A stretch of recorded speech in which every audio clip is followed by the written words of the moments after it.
അസ്സലാമലൈക്കും ഗൈസ്. ഇന്ന് നമുക്ക് ഈ വിലോപ്പിൻ്റെ കോളൊക്കെ ഒന്ന് വൃത്തിയാക്കുക. മരത്തുമെന്നൊക്കെ ഫുള്ളായിട്ട് വീണ് ഫുള്ള് കച്ചറയായി കിടക്കുകയാണ്. അപ്പോൾ നേരെ തന്നെ നമ്മൾ വല പൊന്തിച്ച് അതിനുശേഷം ഒരു അരിപ്പ് എടുത്ത് അതിൻ്റെ ആ ഭാഗത്ത് വെച്ച് കൊടുത്തതോ. കാരണം എന്താ വെച്ചാൽ ഇപ്പുറത്തെ ഭാഗത്തു കൂടി വെള്ളം നിറക്കുമ്പോൾ മീൻ പോയി പോകും. അപ്പോൾ മീൻ ഇടാനായിട്ട് നമ്മളൊരു ബക്കറ്റും എടുത്തിട്ടുണ്ട്.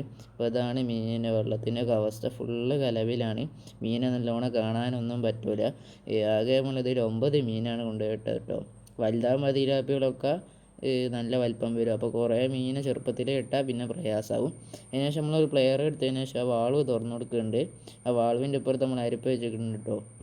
അപ്പോൾ അത് നമ്മൾ വെള്ളം തുറന്നു കൊടുത്തിട്ടുണ്ട്. ഈ വെള്ളം നമ്മൾ നേരെ ഒഴിച്ച് കളയുന്നത് ഡ്രമ്മിലേക്കൊന്നല്ല, അതിങ്ങനെ വന്നിട്ട് ഒരു പറമ്പുണ്ട് കണ്ടോ, നല്ല പച്ചപ്പായ പറമ്പ്.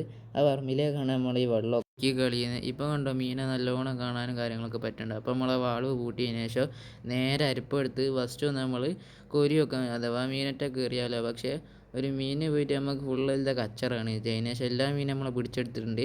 ഇപ്പോൾ അതങ്ങനെയാണ് ഇതിൻ്റെ അവസ്ഥ. ഇനി നമുക്കൊരു വൈപ്പർ എടുത്താൽ വെള്ളമൊക്കെ നല്ലോണം ഒന്ന് ഇളക്കി കൊടുക്കുക. ആ ചളിയൊക്കെ പോകാനാണ്. കണ്ടില്ലേ, ചളി നല്ലോണം ഉണ്ട്. ചളിയൊക്കെ പോയതിന് ശേഷം ഇനി നമുക്ക് ബാക്കിയുള്ളതൊക്കെ കോരി കളഞ്ഞാളാം. പിന്നെ അതുപോലത്തെ ബ്രഷോ ചകിരിയോ എന്തെടുത്ത് നല്ല രീതിക്ക് അരിച്ചു കൊടുക്കുക. ആ പൂപ്പലൊക്കെ പോകാനാണ്. കുറച്ച് പൂപ്പൽ അതിൽ നിന്നോട്ടെ, എന്നാലും കുറച്ച് പൂപ്പലൊക്കെ പോകണം. അതിന് ശേഷം നമ്മൾ വെള്ളം അടിച്ച് കൊടുത്ത് നല്ലോണം പൂപ്പലൊക്കെ ഇളക്കി. കണ്ടില്ലേ, ഇത്രയും കുറേ കിട്ടിയിട്ടുണ്ട്. ഇപ്പോൾ ഇങ്ങനെയാണ് ഇതിൻ്റെ അവസ്ഥ. ഇനി നമുക്ക് പുറം വശമൊക്കെ ഒരു ബ്രഷ് വെച്ച് നല്ലോണം അടിച്ചു കൊടുക്കുക. ഒരു മാസത്തെ ചേറുണ്ട് അവിടെയൊക്കെ. അതൊക്കെ നല്ലോണം അടിച്ചെടുത്തതിന് ശേഷം നമ്മൾ നല്ലോണം വെള്ളം അടിച്ചെടുത്തിട്ടുണ്ട്. അതിന്മേലുള്ള ചളിയൊക്കെ നല്ലോണം പോകണം. നല്ല ശക്തിയിൽ വെള്ളം അടിച്ചാണ് ചളിയൊക്കെ പോകുന്നത്.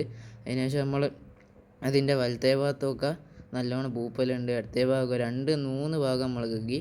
ഇങ്ങനെ ആയ ചളിയായ കോളം നമ്മൾ ഈ ഒരു അവസ്ഥയിലേക്ക് എത്തിച്ചിട്ടുണ്ട്. ഇനി നമുക്ക് ഇതിലേക്ക് വെള്ളം ഒഴിക്കേണ്ട സമയമാണ്. നല്ല ഫ്രഷ് വെള്ളം നമ്മൾ ഇതിലേക്ക് ഒഴിച്ചിട്ടുണ്ട്. ഇനി കുറച്ച് നേരം കാത്തിക്കണം വെള്ളം റെഡിയാൻ.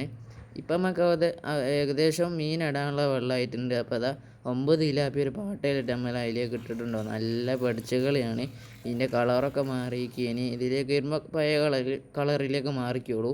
ഇപ്പോൾ അതാ മീനുകളൊക്കെ നല്ലോണം ഹാപ്പി ആയിരിക്കുക. അപ്പോൾ നമ്മളെ വീഡിയോ ആദ്യമായിട്ടാണ്, എല്ലാവരും സബ്സ്ക്രൈബ് ചെയ്യുക, പിന്നെ ലൈക്കും ചെയ്യുക. അഭിപ്രായങ്ങളൊക്കെ കമൻറ്റ് ബോക്സിൽ അറിയിക്കുക. അപ്പോൾ നല്ലൊരു അടുത്തൊരു വീഡിയോ ആയിട്ട് വീണ്ടും വരാം. ബൈ.